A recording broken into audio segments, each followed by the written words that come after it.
Bonjour à toi, cher ami, comment ça va? Moi, ça va vraiment bien. Je suis contente d'être avec toi aujourd'hui pour te parler de mon expérience dans le désert. Écoute, je pourrais t'en parler pendant des heures. Je vais faire des gros efforts pour me, me retenir un petit peu. Écoute, cet épisode est pour toi si le désert était sur ta checklist puis tu es intrigué par l'expérience.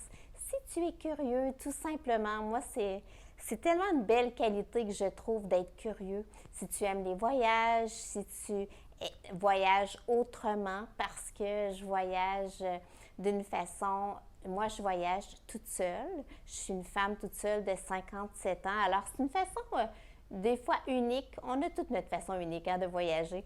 Fait que je pense que cet épisode-là va avoir de la valeur pour toi pour justement en apprendre un peu plus sur cette merveille de la nature qui est le désert. Tu sais, moi, là, je suis une passionnée par la nature. Ça veut dire tous les grands endroits de ce monde. Eh bien, c'est sûr que je veux les voir. Quand il y a un élément naturel, comme une jungle, une forêt spéciale, toutes les forêts sont spéciales, une forêt, l'océan et le désert. C'était sur ma checklist. Et moi, je suis nomade. J'ai 2 enfants, un garçon de 34 ans bientôt et une jeune fille de 31 ans bientôt. Et à chaque année, je vis des moments avec eux à un endroit qu'ils adorent. Et là, imagine-toi que ma fille organisait un trek de yoga dans le désert. Trek et yoga. Alors, j'ai sauté sur cette occasion d'aller vivre cette expérience avec elle, d'autant plus que à ce moment-là, j'ai pu être son professeur de yoga invité. Alors, c'est une double expérience pour moi. Et elle faisait ce voyage en collaboration avec Racines du désert. Et vraiment, 100% positif pour cette organisation-là. Ça a été extraordinaire. Mais je pars du début. Au départ, j'étais en Asie. Fait que pour me rendre au Maroc, je peux te dire que c'est une expédition. C'était environ 25 heures d'avion. C'est un long vol avec un décalage horaire. Mais ça, qu'est-ce que tu veux?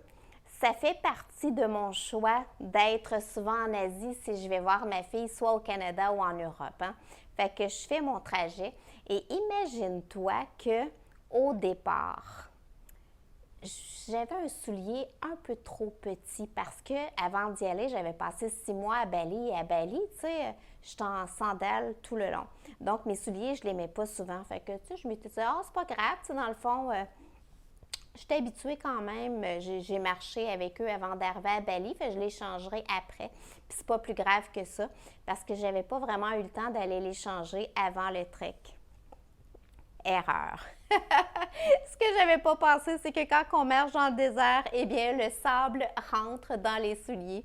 Eh bien, au départ, moi, j'arrivais à Marrakech, qui est une merveilleuse ville. C'était par contre le temps du Ramadan. Donc, au départ, quand je suis arrivée, Marrakech était très tranquille.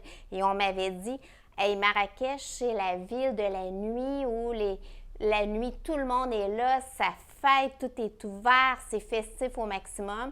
Bien, pendant le Ramadan, c'est très, très, très tranquille parce que tout est fermé ou presque jusqu'à environ 6, 7, 8 heures le soir. Mais c'est sûr que pour un touriste, c'est possible de trouver des restos pour manger, mais tu as beaucoup, beaucoup moins de choix et tu n'as pas la vie nocturne que tu as après, que j'ai connue après, parce que tout simplement que les habitants sont fatigués. Ils jeûnent toute la journée, ils ne peuvent pas ni manger ni boire, fait que ça fait une expérience très différente. Par contre, empêche-toi pas d'y aller si c'est le Ramadan, parce que tu vas vivre quand même l'endroit qui est extraordinaire à découvrir les gens.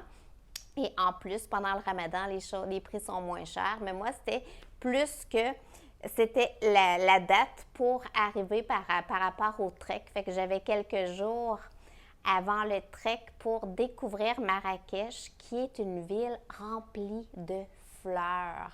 Et que dire de la température, une température sèche.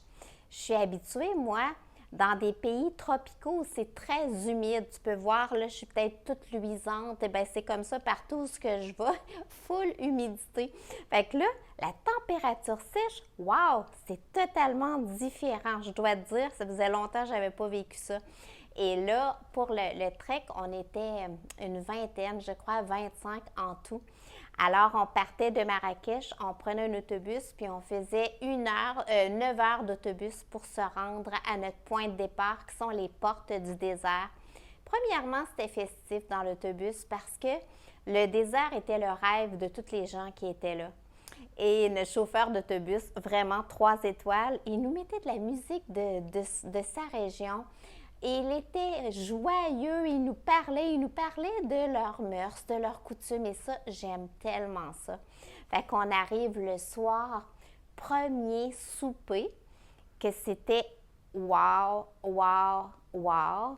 Et là, c'était déjà les portes du désert. Déjà, le décor était différent. Et on couchait là et on partait le lendemain pour notre première grande marche qui durait pendant 5 jours. Alors, je dois te dire que c'est extraordinaire comme expérience. Moi, j'étais quand même en avril, qui est dans la fin des treks parce qu'il commence à faire chaud. Alors, on partait très tôt le matin pour marcher pendant peut-être jusqu'à 1 heure l'après-midi parce qu'après, ça leur était simplement trop chaud. Fait que ça veut dire qu'à chaque jour, on partait vers peut-être 8 heures le matin, 7-8 heures le matin, et on marchait jusqu'à 1 heure de l'après-midi, et là, on arrivait, et l'organisation avait déjà tout monté les tentes, et un beau dîner nous attendait. Puis ça a été ma première grosse surprise. Comment que pendant toutes les journées du trek, on a eu droit à 3 repas par jour, toujours avec des nouveautés, mais dignes d'un grand restaurant alors qu'on était dans le désert. C'était wow! Puis je te dirais que tous les gens qui étaient avec moi, c'est pareil. Ils ne s'attendaient pas à tant d'abondance. Puis le soir, ben là, puis là, dans l'après-midi, on restait dans les tentes, puis on faisait différentes activités de développement personnel, ceux qui le voulaient, parce que, écoute, une retraite, c'est très libre. Chacun va chercher qu'est-ce qu'il veut chercher. Qu'est-ce qui est magique, c'est que tout le monde part avec le but de vivre quelque chose d'extraordinaire. Ça fait que ça crée une énergie incroyable qui scelle les gens. Même ceux au départ qui disaient « Hey, il y a peut-être un peu beaucoup de monde », eh bien, se sont aperçus que déjà la deuxième journée, tout le monde était des grands amis parce que ça ne se décrit pas qu'est-ce qui se vit dans un trek. L'énergie de chacun s'additionne et le but commun, c'est de se faire du bien. Fait que c'est tellement, premièrement, ça l'attire des gens qui aiment le bien-être, des bonnes personnes. Et d'autre part, il y a une ouverture qui ne se décrit pas, qui fait que j'ai jamais connu une retraite que c'était désagréable. Fait que le soir, encore après un souper extraordinaire, il y avait le feu. Et là, Racines du désert, c'est une organisation. Donc, c'était les autres qui agrémentaient notre soirée. Tu aurais dû voir comment ils sont extraordinaires et festifs. Chaque soir, musique, danse autour du feu, regardez les étoiles. J'ai jamais vu des ciels étoilés comme ça. C'est magique, ça se décrit pas. Et la découverte des dromadaires. Moi, là, ça a été un coup de cœur. Quel animal! Premièrement, tu as toujours l'impression qu'il sourit. Ensuite, ils marchent, là, tu vas rire, avec élégance. Ils ont comme des grosses pattes. Puis ils atterrissent dans le sable de façon, moi, je trouve élégant. Puis ils ne se fatiguent pas. Puis eux, ils transportaient tous nos bagages. Fait que ça, c'est le fun parce qu'on avait juste le nécessaire pour notre journée qu'on décidait d'emmener. Tout le reste, c'est les dromadaires qui les emmenaient. Et si jamais quelqu'un était trop fatigué ou quoi que ce soit, cette personne-là pouvait faire le trajet assis sur les dromadaires. Donc, c'est vraiment sans risque, là. Et le soir, on pouvait dormir dans les tentes. Mais moi, j'ai choisi de dormir à la belle étoile. Ça veut dire directement le sleeping bag sur un tapis avec une grosse couverture parce que la nuit dans le désert, ça tombe quand même plus frais. Et là, à admirer les étoiles et les étoiles filantes. C'est magique. Vraiment, j'oublierai jamais, jamais, jamais ça. Et au réveil, imagine au milieu des dunes de sable, la première chose que tu vois, c'est au loin les dromadaires qui sont là puis qui te regardent. Vraiment, là, coup de cœur total. Et là, on repartait pour refaire une autre journée de marche, toujours avec des repas à tomber sur le dos, qui étaient les repas traditionnels de là-bas, des tagines, des couscous marocains et beaucoup de variétés, des salades incroyables et colorées, des pains qu'ils faisaient cuire directement, des pains dans le sable et des pains dans le feu. Donc, frais, frais, frais, fait. Imagine, pendant la nuit, ils faisaient le pain pour le lendemain matin. On ne peut pas demander plus. Et ce pain-là, il est extraordinaire. Vraiment, il goûte bon. Et leur bon thé marocain. Fait qu'on en a pris à volonté. On avait l'eau à volonté. C'était extraordinaire. Fait qu'on a fait ça pendant 5 jours, toujours à avancer plus profondément dans le désert, toujours avec des couchers de soleil magiques, avec les soirées festives à entendre parler de leurs coutumes, leur culture. Ils sont tellement généreux. Et nous, on faisait du yoga. On faisait du yoga le matin. Méditation le matin et on faisait du yoga dans l'après-midi, dans la soirée au coucher de soleil, ceux qui le voulaient naturellement, du journaling, des beaux partages extraordinaires parce qu'on devient lié. C'est drôle parce que, tu sais, des fois on entend dans les films ce qui se passe à Vegas, reste à Vegas. C'est un peu le même principe dans un truc comme ça. On devient comme une grande famille. Fait que ce qui se dit dans une retraite reste dans la retraite. Il y a quelque chose, un genre de contenant sécuritaire qui est bon pour le cœur, qui fait du bien. Fait que ça a été 5x, 5 étoiles, plus que 5 étoiles, 10 étoiles sur 5. Moi, mon seul anecdote, c'est que je t'avais parlé de mes chaussures. Eh bien, effectivement, mes chaussures, qu'est-ce que j'avais pas prévu, c'est que le sable rentre abondamment dans les chaussures. Donc, mes chaussures qui étaient un peu trop petites sont devenues comme 2 points trop petits. Fait que dès la première avant-midi de marche, je suis arrivée à la halte. On faisait une halte dans le milieu pour enlever mes chaussures. Je n'étais plus capable de l'endurer et mon orteil s'était infecté. Fait que là, pour tout le reste du trek, je me suis mis des bas pour protéger mon infection dans des gougounes. Puis j'ai été chanceuse parce que l'infection a resté localisée à ma grosse orteil. Fait que c'est pour ça que quand j'ai terminé le trek, je suis allée à l'hôpital au Maroc. Puis là, ils ont nettoyé l'infection, ils m'ont donné un antibiotique et j'ai perdu mon ongle. Et oui, c'était une grosse infection. Mais juste pour te dire comment que c'est extraordinaire, c'est que j'aurais eu le choix de dire, parce que c'est arrivé dès le début, de dire, bon, bien, je fais pas le trek, puis je reste sur les dromadaires tout le long. Alors qu'on avait toute l'occasion de se promener un petit peu en dromadaire après la journée. Moi, c'était tellement beau et tellement magique le trek que j'ai décidé de marcher tout le long. Et je vais te dire que malgré la douleur, ben oui, il y avait une infection, j'en oubliais tout ça tant que j'étais éblouie par le décor et puis avec le feeling de méditer pendant 5 jours. Puis ça, pour moi qui est une amateur de méditation, je suis professeure de méditation et de yoga, c'est une coche de plus. Là c'est vraiment de la nourriture du cœur. Fait que j'ai vécu vraiment un rêve éveillé en termes de méditation et de croissance personnelle et tout ce que tu peux vivre dans un truc, dans ce genre d'événement-là, que l'énergie est tellement grande. Et justement, parlant d'énergie, le désert, tu m'as peut-être déjà entendu dire à Bali que c'est un vortex d'énergie. Eh bien, le désert, c'est aussi un vortex d'énergie.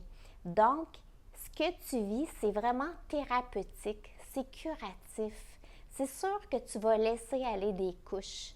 Fait que c'est vraiment, si tu as l'occasion, ou si tu désires prendre l'occasion, parce que pour moi, la chance, ça n'existe pas, on fait notre chance, je t'invite à mettre sur ta checklist un genre d'expérience comme ça dans le désert. Ça vaut le coup et dis-toi que si tu y vas avec des organisations, comme moi, c'est une organisation, c'est pas dangereux, là. C'est sûr et certain que sont bien rodés, là.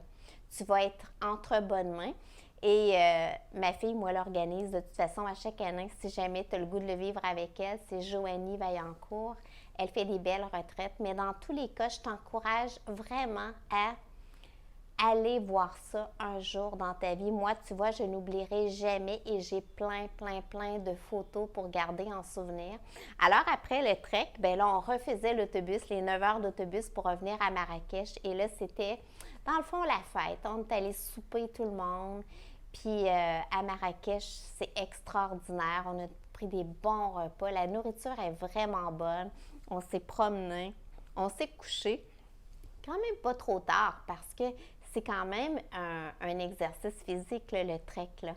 Fait que ça a été très restaurateur et le lendemain, tout le monde se disait bye bye, quelle belle rencontre et on reste en contact. Et moi, je restais avec ma fille pendant 2, 3 semaines après pour pouvoir découvrir d'autres coins du Maroc parce que là, j'avais vécu seulement un petit bout de Marrakech et le désert. Alors, imagine-toi qu'on est allé à Walidia, qui est peut-être à 3 heures de voiture de Marrakech. Puis ça, c'est tout petit. C'est vraiment typique, c'est sur le bord de l'eau. Et là, c'était le festin des fruits de mer, des gens très simples, très souriants, très accueillants, qui nous pêchaient nos poissons, les huîtres. C'est l'endroit par excellence pour manger des huîtres fraîches, extraordinaires, des fruits de mer. Fait que on était là une semaine. Pendant une semaine, à tous les jours, c'était des festins d'huîtres et de fruits de mer. Imagine, avec la plage. C'était quand même drôle parce qu'imagine aller sur la plage avec mon gros bandage puis ma sandale. Mais on s'en foutu, hein? J'ai profité de cet endroit-là, des beaux sourires des gens. Et imagine-toi qu'à la fin de la semaine, le ramadan se terminait. Fait que c'est le fun parce que j'ai connu le ramadan pendant et après où là, c'était la fête. Ils sont contents que, waouh, c'est fait, ils ont réussi leur ramadan. Alors, il y a une énergie incroyable et là, tout est ouvert. Puis là, c'est la fête jusqu'à très tard parce que oui, c'est un peuple qui est festif, qui aime la joie, qui aime la vie. Alors, c'est un peuple que j'ai eu la chance de découvrir et que j'ai adoré de mon cœur. Puis après, je suis revenue passer quelques jours à Marrakech pour la fin de ce voyage. Et là, je suis retournée voir les fleurs. On peut aller prendre le thé dans des châteaux, imagine. Voir les belles, l'architecture incroyable. C'est très beau. C'est une ville que j'ai adorée. Et là, j'ai refait mon 24 heures et plus avec le décalage horaire pour revenir en Asie parce que mes autres destinations pour les prochains mois sont en Asie. Fait que ça a été vraiment, si je te parlais un petit peu là, de mes coups de cœur de cet endroit-là, premièrement, les gens. Les Marocains sont à découvrir. Les paysages. Les paysages sont à couper le souffle. Des fleurs, le désert, naturellement, les étoiles, la température, la nourriture, le sens de la fête, le sens de l'accueil, le côté c'est très sécuritaire. Je me suis jamais pas sentie en sécurité. Alors, pour toutes ces raisons, tous les restaurants incroyables, pour toutes ces raisons, je te dirais, et aussi tous les petits marchés, mon Dieu que c'est beau, je te dirais Le Maroc, je suis loin d'avoir fini de le découvrir. Je suis très, très, très contente de l'avoir découvert et c'est juste des beaux souvenirs. Fait que je ne sais pas si je t'ai donné le goût d'aller au Maroc ou bien dans le désert. J'espère que oui. Sinon, si j'ai peut-être juste fait une petite pause dans ta journée où tu as pu voyager avec moi tout simplement pour te changer de ta journée. Alors, si c'est le cas, je suis vraiment contente. Tu peux m'écrire en commentaire si jamais c'est dans ta checklist, si jamais tu étais déjà allé au Maroc, qu'est-ce que tu as aimé du Maroc? Si tu es allé dans le désert, écris-moi des commentaires, ça me fait réellement plaisir. Dans tous les cas, je veux te remercier pour ta présence. Je la prends jamais pour acquis, c'est précieux pour moi. Alors merci du fond du cœur. Je te serre fort dans mes bras. J'ai déjà hâte de te retrouver pour un prochain épisode où je vais te parler du Vietnam parce que, eh oui, je suis rendue au Vietnam depuis une semaine. C'est la première fois de ma vie que je découvre cet endroit-là que j'aime déjà de mon cœur. Fait que ça va me faire plaisir de te le faire découvrir. Je te souhaite la plus merveilleuse des journées et gros bisous de mon cœur. Bye bye.